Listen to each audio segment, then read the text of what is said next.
G'day, my name's Chris Anderson and welcome to the Ando and Co podcast. I'm really excited to be sitting down with Jamie and Jacklyn Purvis, who are the co-owners of the Be Do Have movement, which is a high-performance coaching business that works generally with salespeople and business owners. Today, I'd love to dive into their story, who it is they help. Guys, where can you start? What can you tell us about yourself? Yeah. So we help, like you said, business owners and salespeople. And it's high performance. So it's a really combination of mindset to get results in your business. So you're getting a little bit of both, because if you're going sometimes just for business, you're missing a massive component. And that's going to be how you break through a lot of the ceilings that are typically in place in the first place. Awesome. All right. Well, yeah, and I notice, Chris, people quite often will come for business, and then we end up getting into a lot of the personal components and mindset and beliefs. And when we can help them see something different, something bigger, something better, and unwind those, then business basically just grows as a byproduct of that. So even though they might come for business, it is really a combination of both personal and business mindset. Fantastic. And where did this all start for you guys? So how is it that you decided to start a coaching business together, and what were you doing beforehand? I'll lead with that one. So I come from marketing and advertising. It was not on purpose at the beginning at all. I was in a field I thought I liked and then started to hate, and then started getting anxiety attacks and completely was diagnosed with anxiety. Probably wasn't from the role. It just happened at the same time. So I was actually a member of one of the programs that that Jamie coaches. Did not come in to help co-found or anything like that at the beginning. I came in to make some serious changes in my life and start figuring out what I want and how I could move forward. And from there, did that program a few times over and was helping Jamie just with marketing aspects, and was like, I hate where I am. I do not feel good in this state. Like, it's time to pivot and make a change. And I just took a leap of faith, had a conversation with Jamie and said, let's build this out and help as many people as possible from there. Awesome. What about you, Jamie? Yeah, it was interesting for me, Chris. I was at a point in my life and career. I'd been in real estate since I was 22 years old, started as a single agent, and then built out a team, and then worked at a real estate company, building and growing that company. We had history back in Toronto around that. And I got to a point, I always say I lost the loving feeling. One day I just wasn't inspired anymore. I couldn't see myself keep doing it. And when I'm not in love with what I do, I've been pretty blessed my whole life. If I'm not all in, I just can't do it. And I made a decision that I loved coaching. I loved helping our real estate agents, and I was getting inquiries outside of real estate. So I knew my journey forward was coaching. And I just made a decision to basically walk away from my real estate world. I left the company, I sold my shares, knew I wanted to pursue this path, took some time off and just started to think. And that's when Jacklyn was helping me, and didn't see that coming. It was one of those things, Chris. It was what a gift in the journey, but I did not see this opportunity of us working together. It evolved as we were on this journey together. Awesome. And how long ago was that? That was in 2019. Awesome. Yeah, I left my previous life at the end of 18. So Jacklyn and she was in a program I was doing at that point. So probably the genesis of the idea started in 2018. And it was formalized in 2019 when we made the decision we're going to go on this journey together, and co-founded the Be Do Have movement. Fantastic. And I think people are hearing a lot more about coaching right now. Maybe they've had some form of therapy or coaching or something along those lines somewhere in their life. But I guess when you meet someone that could be a salesperson, could be a business owner, could just be the right person that you work with, what is it that they're looking for?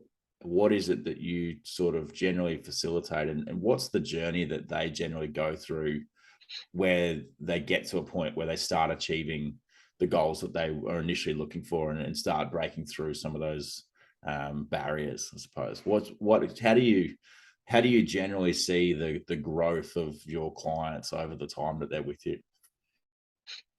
To start that off, I think most people don't come because they're doing the average isn't doing really well and then they want more. There's a Mm-hmm. small percentage there. I think a lot of people are at a point where they're feeling like they're either at a crossroads or they're stuck, Mm-hmm. and they know that there's more. They have that desire, because that's really important, that we're working with someone with that desire, and they have that desire for something more. They just don't know what that next step is. So that's when that initial conversation is the best fit to step into coaching. Awesome. Yeah, I've seen clients reach out to us that are very successful, and they are looking to, I guess, take their business to either the next level, and frustrated they don't know how to do it, or they keep hitting their ceiling, and they just really realize that, okay, they keep doing what they're doing, they keep getting the same results, they need help, they need support, and quite often they're not sure which direction to take. So they're really excited about their growth, and I think that's important for us as somebody that is ready to grow. We don't convince anybody they need coaching. I think people come to us because they want a new result, and that's why they'll be drawn to us. Fantastic. And I don't know if it could be a story of yours or story of one of your clients, but is there anyone that stands out to you, that a story that you might be able to share, where they've sort of walked in wanting a certain result, or maybe wanting to feel slightly different or something along those lines, and then has been able to progress over time? Jacklyn, I'll share a first one. I've got one right now that comes to mind, who is a very successful business person. She's really, really successful in the real estate space, and was looking to get to that pinnacle of her company and the status that came with it. And so she was already, if people knew her, they were in awe of her because of her success already. Mm-hmm. And over the last 2.5 years together, she's doubled her business, brought on 3 more staff members. So there's 6 or 7 now at this point. And now we're at this next level where everything's been achieved. And now what? So now we're re-energizing the business, looking at the next level, and ultimately how do we transition out of that space and now leverage and develop team and leadership. So it's been a progression. Yeah. She's hit the goals all along the way, and now that it's like you put that ladder against the building and you've hit the success, and you get there and you turn around and now you're wondering, okay, now what? When you're at the top of the mountain, okay, well, what am I going to do now? And that's sort of the journey we're on, and we're just really working on that vision and helping the clarity of not only life, but why am I doing all this? And it's a really interesting journey, because that's, from the outside, you think really successful people have it all figured out, and yet here's somebody who's on this journey and constantly figuring it out, just like I am, and just like Jacklyn is. We're just constantly creating this new version of our lives and our journey. Yeah. Fantastic. And I think when people think coaching and they have maybe no experience of coaching, they might think sports coaching and you're really just teaching people how to do a certain thing. And obviously there might be part of that, but you also talk about mindset. For someone like that, with that client, was it they were already doing some of the right activities, but the belief wasn't there? Or what was the big thing, do you think, that really helped them get to double the growth, double the business that they were doing over that 2.5-year period? Yeah, belief is one of the biggest pieces. We all have a vision of ourself, our self-identity is self-image, we call it. And if we don't see ourselves at a level that we're striving to, deep down at a subconscious level, we sometimes self-sabotage ourselves. And that is ultimately because we may not have the belief that we deserve it, we're worthy of it, and all these other factors that may stop us and cause that self-sabotage.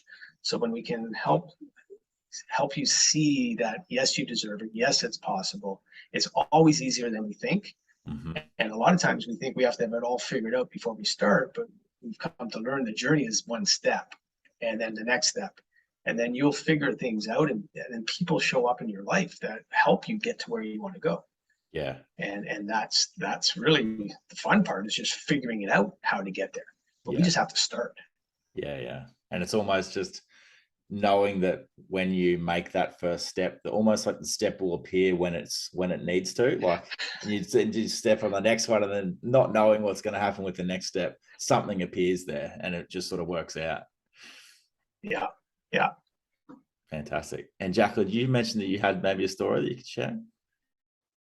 I was thinking of a couple things for that one.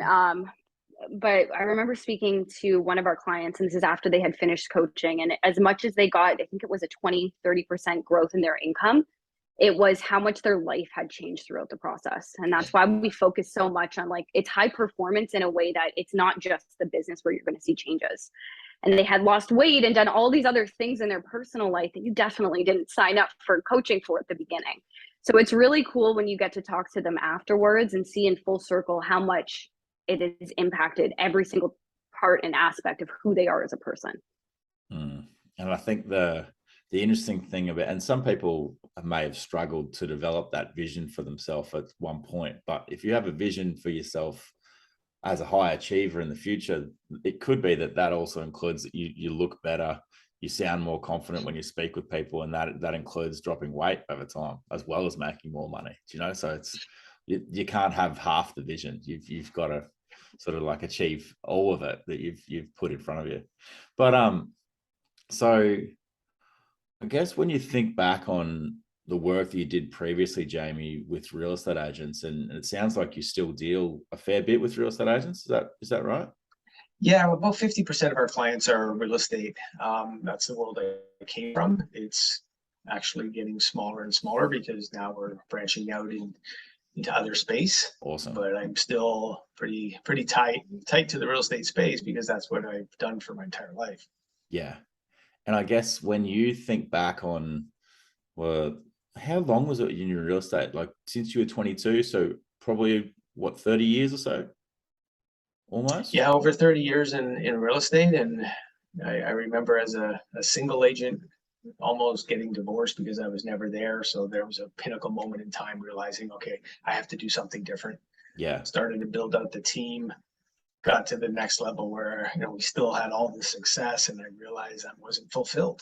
And that's when 23 and a half years selling, I left that and went into leadership, and we opened the offices and then became successful, number one in Canada, 3 years in a row doing that. And then again, that feeling was coming where it's just like, okay, for me, it was like, what's next? Yeah. Did it, check.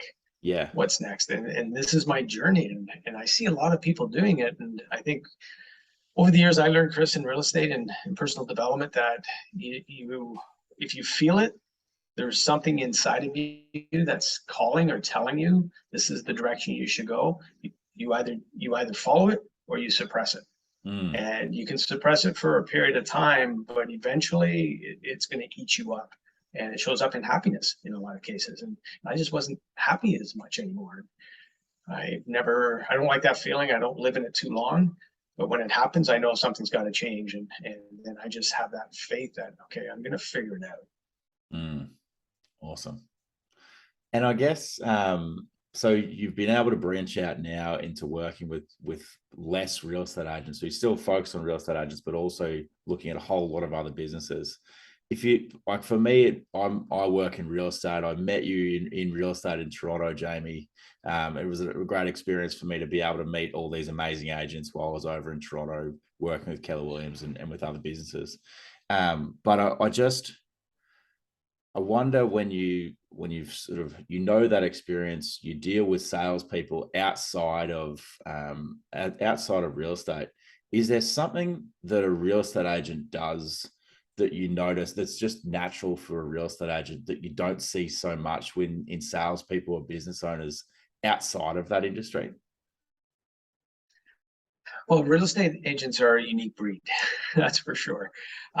They are all encompassing. They're very independent. They don't like a boss. They want that freedom of being their own boss. And that's that freedom sometimes that also is their ceiling. And it's that second set of eyes. It's having a coach that's going to be with you to help you, navigate the waters. A lot of times, people get very successful, ego kicks in, they don't think they need the support, and you hit that glass ceiling, right? It happens with everybody. And when they see that and they start to feel it, that's when they start to ask different people in the company, what are you doing? Who's helping you? I generally find I was blessed in life. I had coaching 7, 8 months in real estate. I knew I needed coaching. And I had a great mentor, and my mentor said, you need a coach. So I just followed it. I didn't actually think about it. I just did it. Yeah. And blessed by that, because over the years, at different times in my life, I've had up to 4 or 5 coaches for all areas of life, not just business. So I've always encompassed this philosophy. And I think with real estate agents, they are very successful. They are business owners, like most owners that run companies. That entrepreneurial spirit, they're just going to go do it.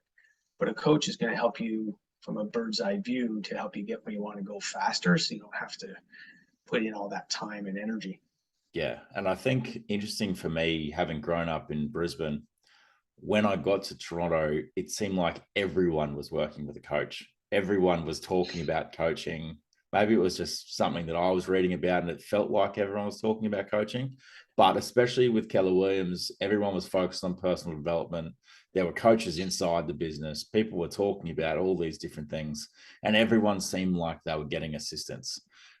So it almost, for me to come back to Australia now, like I know that there are business people who work with coaches, but I'll meet less people in my daily life who are working with a coach than what I did when I was in Toronto. And I think like generally in Australia, we're a little bit behind what's happening in other parts of the world. But I think the cool thing about me having worked in real estate in Toronto with some high achievers, I almost got to see the future a little bit. And that really is agents and business owners having an opportunity to work with people like yourselves to make sure they keep growing their business in the right way. And also, I think if you're in a business, you can see everyone else around you and you can see what they're achieving. But if you are dealing with someone who's working with a whole lot of business owners or salespeople who are operating at a very high level, you as the coaches get this opportunity to see inside the minds of so many other people and be able to see how the thinking of one person doesn't really align with the thinking of another person. And it's easy to see the tweaks that could be made to just go, oh, I can hear the language that you're using right now. It doesn't quite sound like this person over here who's achieving really well. How about we consider some of these things to get you showing up in that way? For example, when you just meet someone who's supremely confident, you don't know what that's like until you've met someone like that who it feels like they just walk into a room, they're like, oh, I'm in this room and I can do whatever I want, I can have whatever I want. Anyone I speak to, they're going to like me and I'm going to get what I want. And if you haven't met someone like that, you don't know that that's something that could exist. But when you start, if you're in a situation like yourselves, when you get to coach people like that, is it an experience where you go, hey, I've met people, I've coached people, I've seen business owners succeed. These are the ways that they show up, that if you just start making those steps, it's almost guaranteed that you're going to be on that journey as well. Is that something that becomes really clear for you in the work that you do? I would say there's a willingness. There's definitely a difference with some people in terms of a willingness to do the work and to fight against it.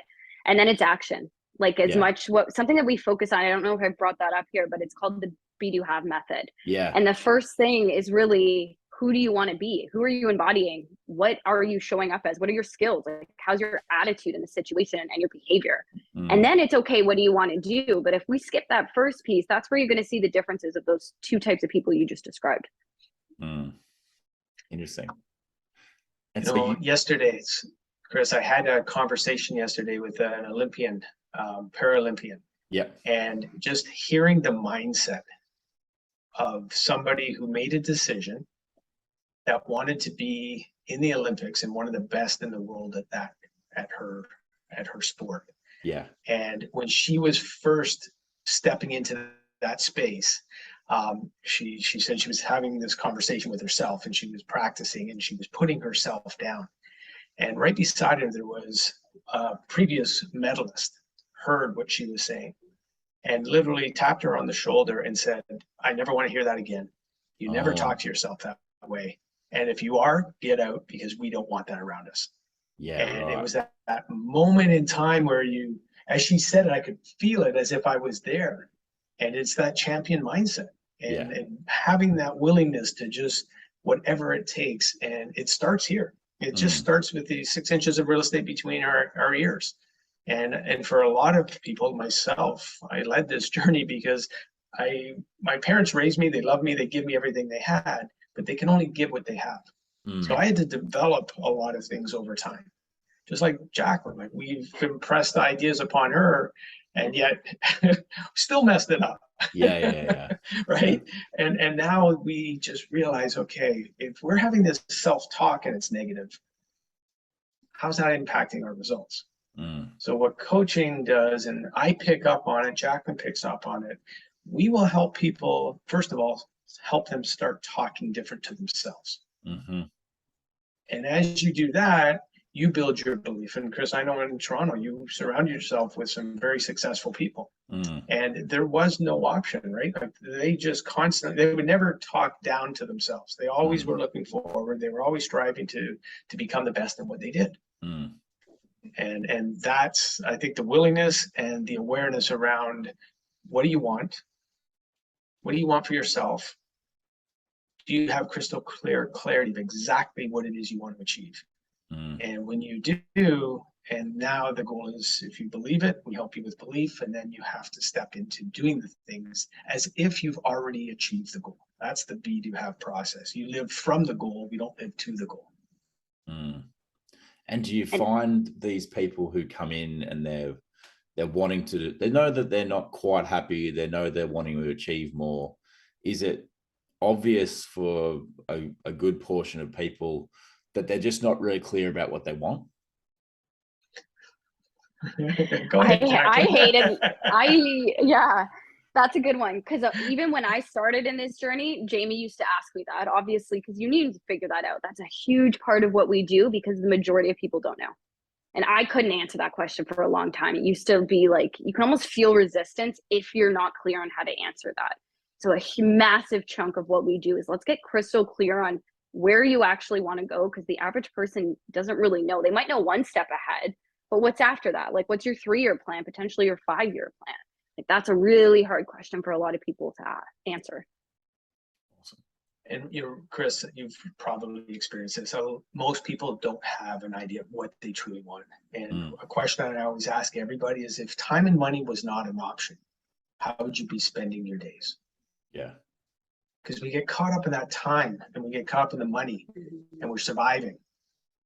If that wasn't an issue, and we could use our imagination today, just close our eyes and just pretend like a kid, what would you do? And if you didn't know, well, then we can easily get there by figuring out, what don't you like? What wouldn't you do? What don't you want? Because the opposite of what you don't want will lead you down a path of helping you get clarity of what you want. Yeah. And it's a progression. Oh gosh, like it's always a progression. Like Jacklyn and I are always talking about the next step. We set a vision today. 3-4 months from now, the vision changes because we've grown. We're becoming more. We're seeing more. So that growth, that vision, just keeps growing in front of us. Yeah. I think sorry, go on. Just to add to that, there does need to be that like willingness to pivot too. If something's not working, how can we change directions to get to that next step faster? And that's a massive component in that process. Yeah. It's I think it's interesting too. I know that you meet a lot of people who they're in a situation, they're happy with the situation, everything's working out for them in their life. They know it's not quite the thing, but it would be really difficult to make changes. So let's just keep doing it. Do you know what I mean? Like, I think that's pretty high proportion of people that's how they're living, and that's completely fine. But I guess for both of you, you've been in situations where things were good. Things just could have been better. And then you decided you were going to make those changes. And it sounds like the people that you work with, they're doing well. They're just like, this is good. This is 80% good. I'm just not happy with less than 100%. How can you give me the extra 20? I guess, and then I think the next thing is, if for maybe both of you, and I'd be interested to hear, the environments that you've put yourself in, where you're surrounding yourself with people who think in that way. And when you talk about the average of the 5 people that you hang around with, and the average that you become when you start hanging out with people who are all really clear on their vision, show up and work really hard every day, almost you don't want to be below average. Like, so how is it that you've been able to develop communities as well as part of this business to be able to help people have that? I'll go on this one first. And I think we'll probably have a little bit of different answers, just different generations too. Like I'm in my 30s right now. So when I got into this industry, I really struggled with that question and building that space, because it's so true. If you're not surrounding yourself with people that are also interested in that realm and at a certain level and aware, it's going to affect you. So I think it starts one step at a time, but a lot of what we did was building out the community ourselves. Like we do have a few different coaching options where it's a group based, so that you are getting around people that are thinking like this, because it's not like you said, right? It's not the average person. It's someone that's willing and wanting to, yeah, I'm at 80, I want to be at 100. But a lot of people are comfortable and that's totally fine. But how can we surround ourselves with the people that are pushing for something more? Yeah, we're literally feeling now we're attracting it to us. So as we're getting clearer on what we want, and we keep making decisions, okay, we're going to step out of our comfort zone. And there's a reason it's called comfort, because it's just it's the norm. It's what you know. Yeah. Whether it's good or bad, you know it. And you know what? It's okay. I don't want to push the envelope. And for me, that isn't satisfactory. It's not acceptable. So now we're pushing ourselves to get outside of the space. And now we're getting opportunities to meet Olympians like within 2 weeks. Like that's how fast this happens. You make some decisions. We're on this podcast, Chris. We made a decision. We wanted to expand our reach. Yeah. We have a marketing coach. She suggested to us, okay, one of the best ways to do it is branch out and start to talk to people in their communities through podcasts. Yeah. So I did the post, you reached out to me. That's an example how when you know what you want, you just have to tell the world, tell the universe, and it starts to be attracted to you. I was on the call today with a gentleman from Africa who has a podcast. And he said, yeah, I've just made a decision. I want to do this. And I said, well, we made a decision that we wanted to do this. And now you have like-minded people showing up halfway around the world. Yeah. And like, that's fun. Like, that's just, when you realize it's magic, when you get clear on what you want, it's now just to see where this goes. And that's how we try to inspire our clients too. Don't be attached to what was in the past. That comfort zone, you can always go back to it. But for fun, let's just play this game and see how far we can take this. Yeah. And I love the way that you said earlier, Jamie, just magical situation. You do exactly what you want with your time. That's what you're doing. And I think you think of all these different ways and all these different possibilities and why it is you'd be doing certain things with your life. But I think the really simple question that a lot of people struggle to answer is, what do you actually want to be doing with your time if you had all the time in the world? And it could be that the first thing they can't think of is just, oh, it's pleasure. I'm traveling or something like that. I'm traveling. I'm eating nice foods. That's amazing. And I think the next thing is you actually have to learn what it is that lights you up, that you want to spend all of your time doing. And that's something that you probably need to experiment with as well. And that for some people might even be part of the first step. But I think that just being able to have someone ask you that question and you just go, look, just imagine next year you've got all the money that you need. What are you doing with yourself to help you grow over the next year? What is it?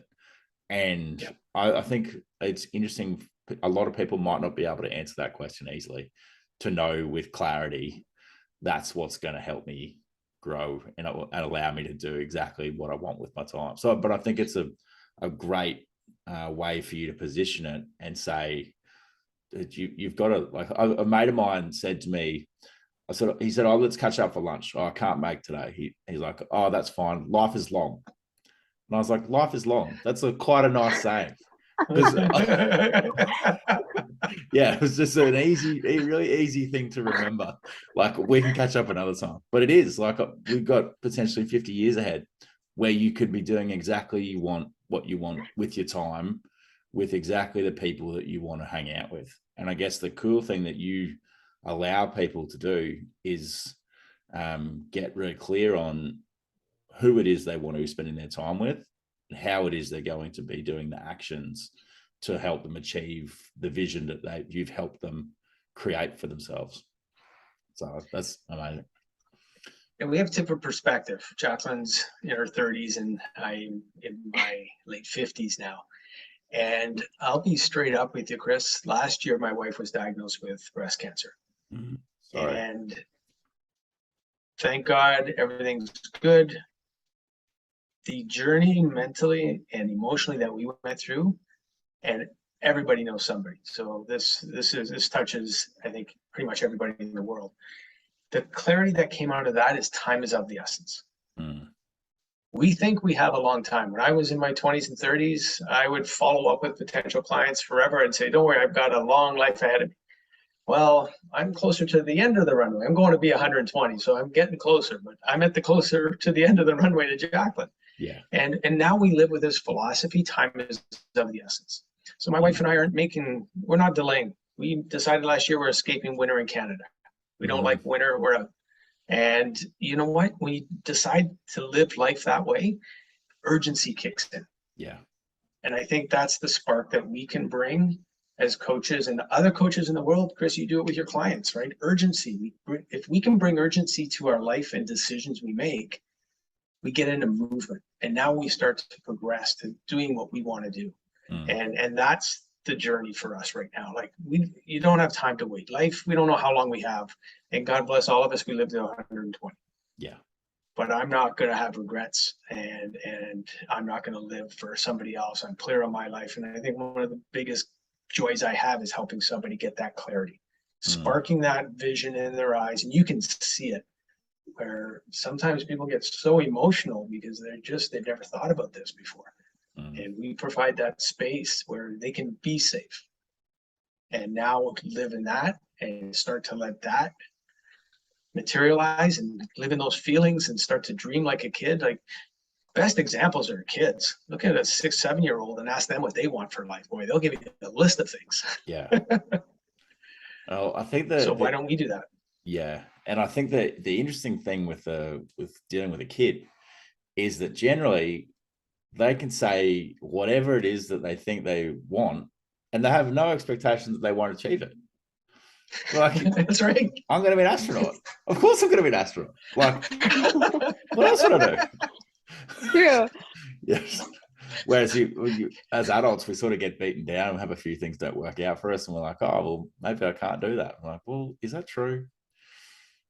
And that's such a big component of it. It's helping people, like with even what Jamie just shared there, that story with my mom as well. But it's just reminding you like what's important in your life and what's going to give you the purpose and fulfillment, whether that's in your business. Some people honestly even come for like their life to execute certain areas better. But it's just tying back to like, why am I doing this in the first place? Yeah. And I think so when someone comes to you, get clear on the vision, is the why also a big part then? Or how does that play out? Go ahead, Jacklyn. I'll let you answer that from your perspective. I guess that question from what I've seen for the average person is very challenging to answer. And you don't want it to stop you taking action. So it's always just learning to live your life in a stance that like, what's important to me about this? And sometimes asking that question multiple times until you can connect a feeling to the reason why you want to take this action. It's almost just a feeling. Like, what am I, so that's going to get you through the bad days of taking that action forward, because we're all going to run into it.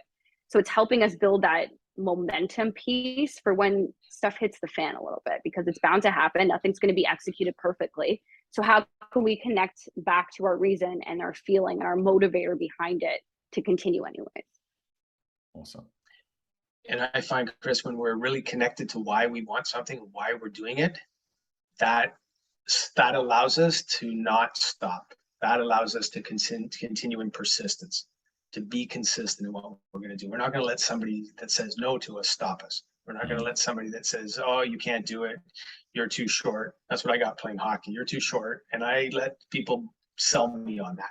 Yeah. Reality was I wasn't good enough, but I gave up before I got to that next level. And I still remember that. And knowing that I let somebody else take my dream away from me, that's not right. And you know what, we've all had experiences like that. So as you mentioned earlier, surrounding yourself with people that are gonna be the wind under your wings to help you flourish is so important. And your why is really the key piece, and it evolves. And but we all have to figure out what it is today, and then we can build on it. Mm. And people come to you, they've been high achievers, they're looking to get a bit more clarity potentially. They definitely want to achieve more goals. They look at the vision, they look at the why. How do they then turn that into action now that they know that you've also developed this feeling of urgency, knowing that they need to take action now? How do they know they're doing the right thing? So that be, do, have method, the being is really that clarity, that vision, that why. The doing is, how am I building habits and strategies now where it's a consistent plan of action? So I know my milestones next. I know what steps I need to take in that progress. And that's really where coaching also comes in, where you're getting accountability to actually stick to the stuff you say you're going to do. Because humans, if we don't have that support system around us, a coach is going to help you get there, especially when you feel like you don't have support in other areas of your life. Awesome. Yeah, developing those key metrics, right? So if you have a goal, let's break it down, take a year goal, break it down into a quarter. What are 3 key metrics that you want to work on? What are some tasks within each of those ideas? And then we just start checking them off. Now we get in action. Now we have accountability. Now you have to get to work. Yeah. And when you do that, it just starts. You just can't help it. You can't help move forward when you know what you want, why you want it. Yeah. There's a book, Relentless, by Tim Grover, that I know a lot of the crew over in Toronto have really enjoyed, and I certainly enjoyed it. And one of the big points that comes out of that book for me is just, I think he says something along the lines of, a cleaner's favorite words are done and next. And that's it. It's just like, give me the checklist. Let's tick the boxes. Yeah. But also knowing that you're really clear on you're doing the right things to help you achieve exactly what it is you want. Yeah. Jacklyn's great with lists, like done. And I get in action.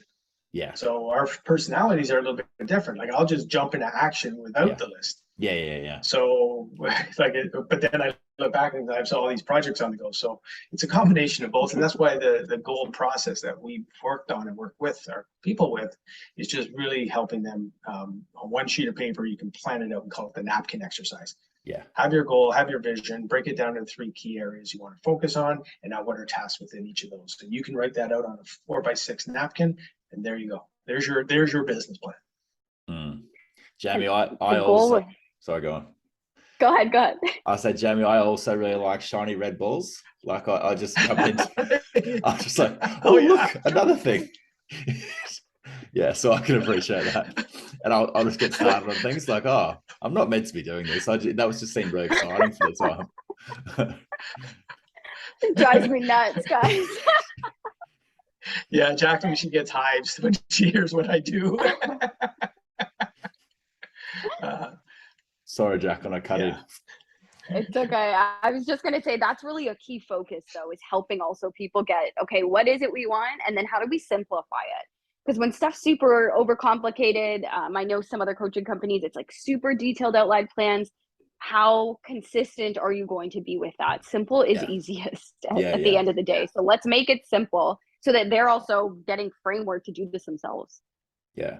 I think the other interesting thing is people having, it could be any activity, but it's, let's say you get up every day, you tie your shoelaces. Eventually you tie your shoelaces every day. It's not a big deal. Maybe you end up with shoes, you don't need shoelaces, whatever, it doesn't matter.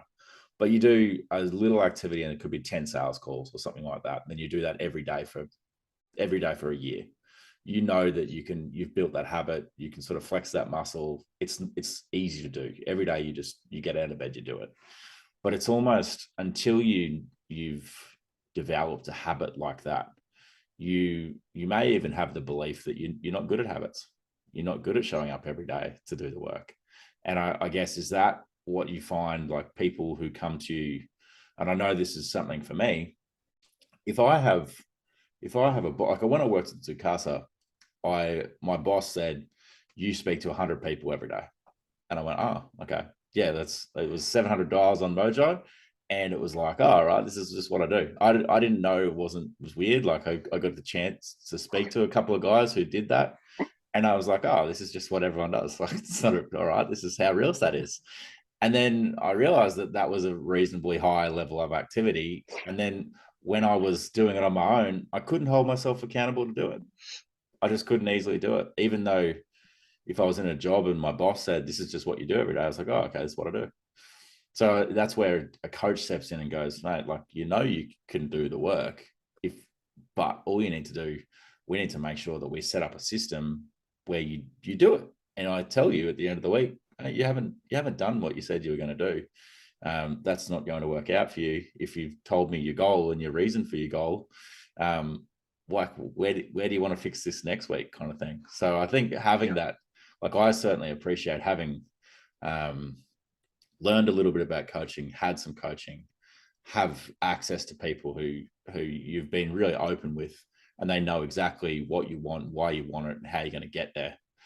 If you come to the end of, or to your next check-in, and you haven't done what you said you're going to do, it's really clear when you have to show up and tell someone that's not just you, oh yeah, I didn't do that.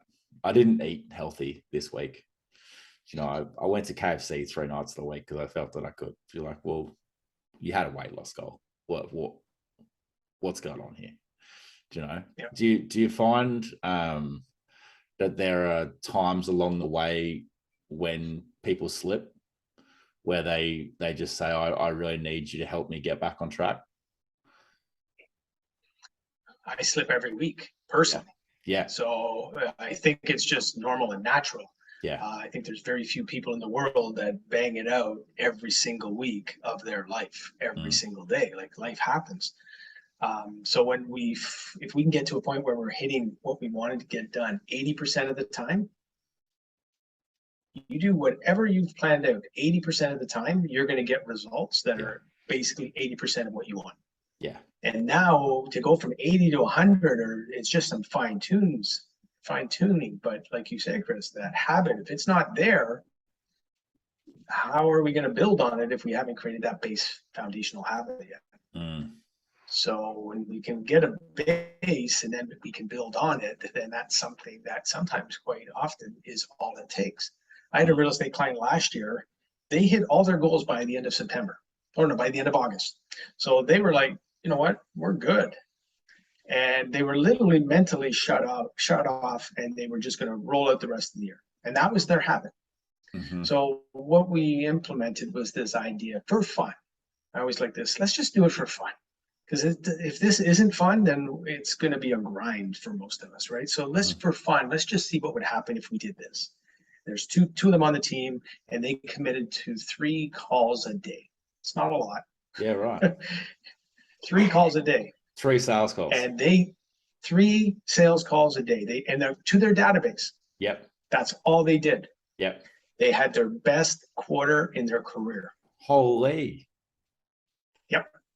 300K in production, in income, by 3 calls a day. They got into massive action because it just initiated and ignited all this excitement. They ended up doing more than 3.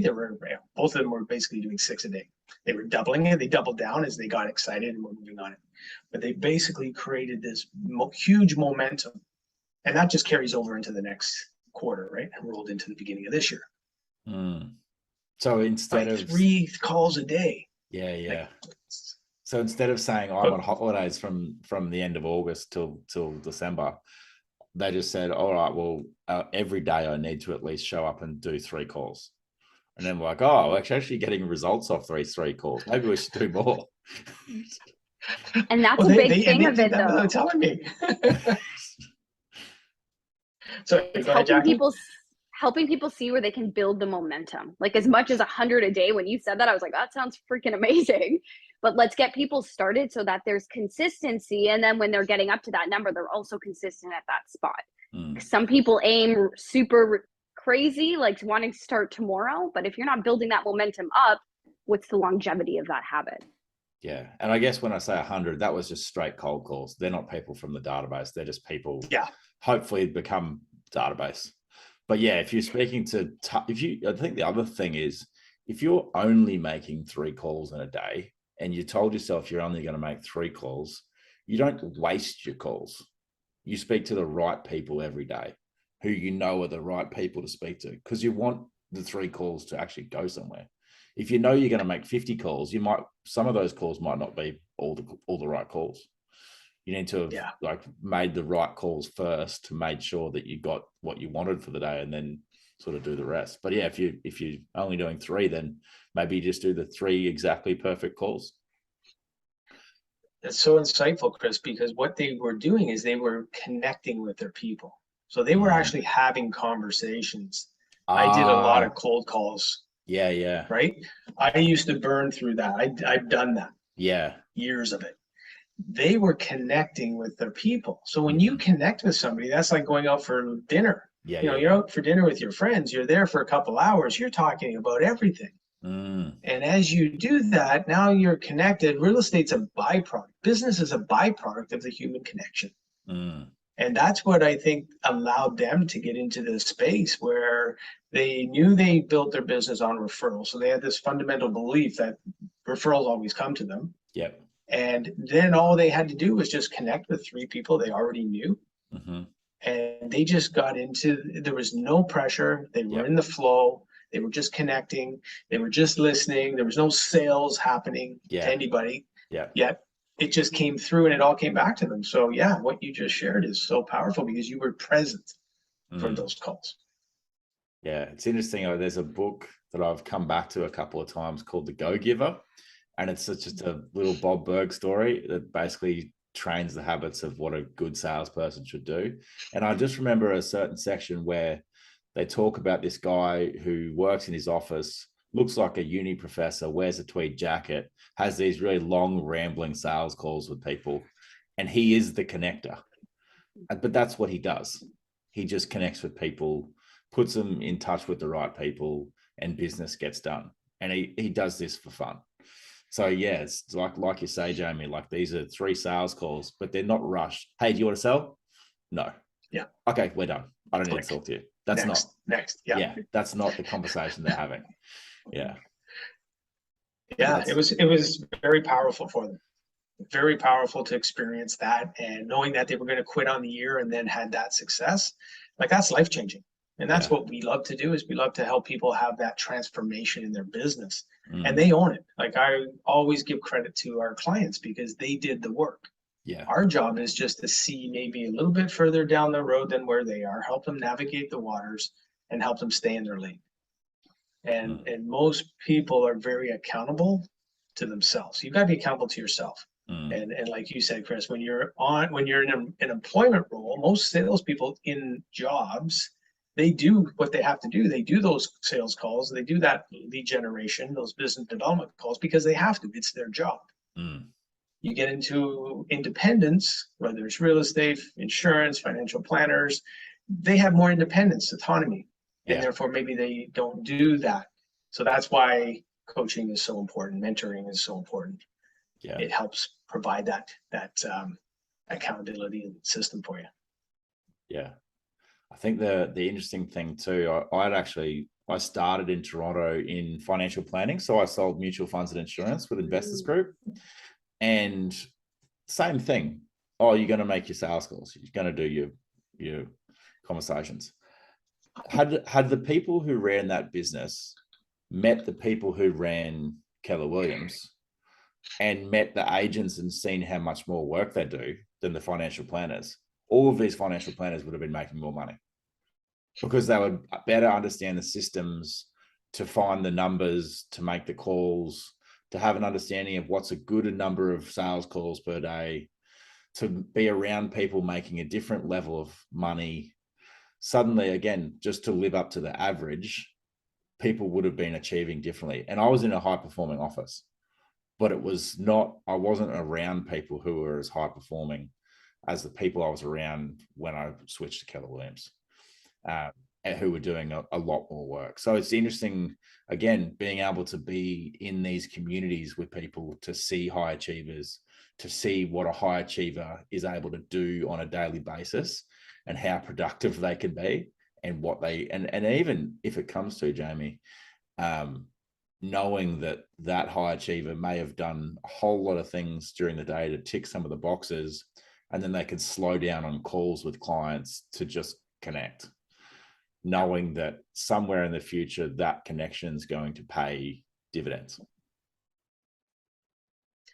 There's high producers in every office, every industry. Yeah. So if anybody's listening to this that isn't a high producer yet, those high producers need to be your best friend. Agreed. And when I got into real estate, one of the first things I did is I looked at a top agent in the area, different company, and I called him up and I took him out for lunch. Awesome. And he was like, yeah, no problem. Yeah. And I've come to experience that most people that have great success want to pay it forward. Yeah. If somebody doesn't, you know what, that's okay. There's lots of others that will. And that's sort of where I am at this point, is about this legacy, about this opportunity to help people save time. Let's get to where you want to go now. If you could take the next 10 years and all in and create anything you wanted, and then take the rest of your life off, create enough wealth where you can create passive income from it, and live life, travel, like do whatever you need to do. Wouldn't that be an interesting opportunity? Yeah. It doesn't have to be what I was sold, which was, work for 45 years. Yeah. That's not, Jacklyn's not doing that. Yeah. So Jacklyn, I take it Jamie sold you on this idea. 10-year plan. I think with the age, obviously differences here, my space right now is definitely what's fulfilling me. That's the zone I'm in at the moment in my life. Yeah. It's just, I do something if it feels good. Yeah. Just so many years in a space where it didn't, I'm hyper focused on that. Like what feels good in this and what can I keep doing that's aligned? Awesome. And I guess if we think about the next 10 years, what is it that you guys are focused on? Who is it that you're working with? What sort of goals is it exciting for you to help them achieve? Paint me the picture. It's getting out there to as many people as possible. We're from Canada. I'm now based in the States, in California. Awesome. And it's really just, let's help as many people and get this out here. Because then you start off and there's your sphere of influence, of course, and the people that we know that we're helping. And it's just, how do we continue to grow to reach as many people as possible? And we do have different programs and options. So depending on people where they're at in their careers, there's different opportunities available. And for me anyways, I'll let Jamie talk on that, but it's definitely just creating a ripple effect of positive change globally. Amazing. I'd like to read our mission statement. And I encourage everybody to do this, to take the time and create a mission statement for yourself, because it will connect you to what you want and why you want it. And our mission statement is to inspire and empower millions of people around the world to have the courage to be the best they can be, follow their dreams, and live the best life. Awesome. And with technology today, like Chris, you're in Australia, I'm in Toronto, Jacklyn's in San Diego. Like the world has gotten really small, and I think we've pivoted a lot in the last 2 years. Yeah. And the vision of, millions of people, like, I don't know who's going to be listening to this that could be impacted to think different and pick up a book and read a book. And that's an impact that I know is happening irregardless of us knowing about it. So we're going to continue to build our business. Hundreds of people right now as clients, and we're going to have thousands of clients over the next couple of years. But I know it's the ripple effect of one person talks to another person, one person changes their thinking, and we don't ever will know about all of those opportunities. But I just know if we stay on our path, we're having this massive worldwide impact. Fantastic. All right. Well, we've been on for about an hour now. Is there anything else you'd like to cover off on before we wrap up? I think just leaving anyone that's listening today with the inspiration to follow what you're passionate about, what feels good for you. And if something doesn't, you have a choice to pivot. I think, as humans, we can get so stuck in consistency and routine sometimes that we turn off that piece of ourselves that really brings in the joy. So if there's any spark, start to tap into that, because you can really create a life that you're fulfilled and happy with. Fantastic. And simply for me to add on to that is follow the feeling. If you have a feeling inside, there's something else, there's more, that's all you need to get started. Just feel it you have everything you need for that next step, whatever that is, and do it. Regardless of what you might think is possible, it doesn't matter, just start. And surround yourself with people that are going to support you. Fantastic. Where can people find you? Our website, bedohavemovement.com. We actually have a quiz there. So we always talk about where do you want to go? What does that look like? And that first step is really understanding who you are now. So there's a self-discovery quiz completely free on there. You can check it out. And then Instagram, TikTok, Facebook, YouTube, at Be Do Have Movement. Fantastic. Awesome. Well, guys, it was certainly a pleasure to be able to catch up with you. Jacklyn, I hadn't had a chance to speak with you previously, but I was expecting a lot because I know your dad pretty well because of Toronto. So it certainly lived up to expectations. So that was great. Thank you. Thanks, Chris. It was so much fun. Fantastic. Well, I hope you enjoy the rest of your day, and I look forward to speaking to you soon. Cheers. Sounds good. Thank you.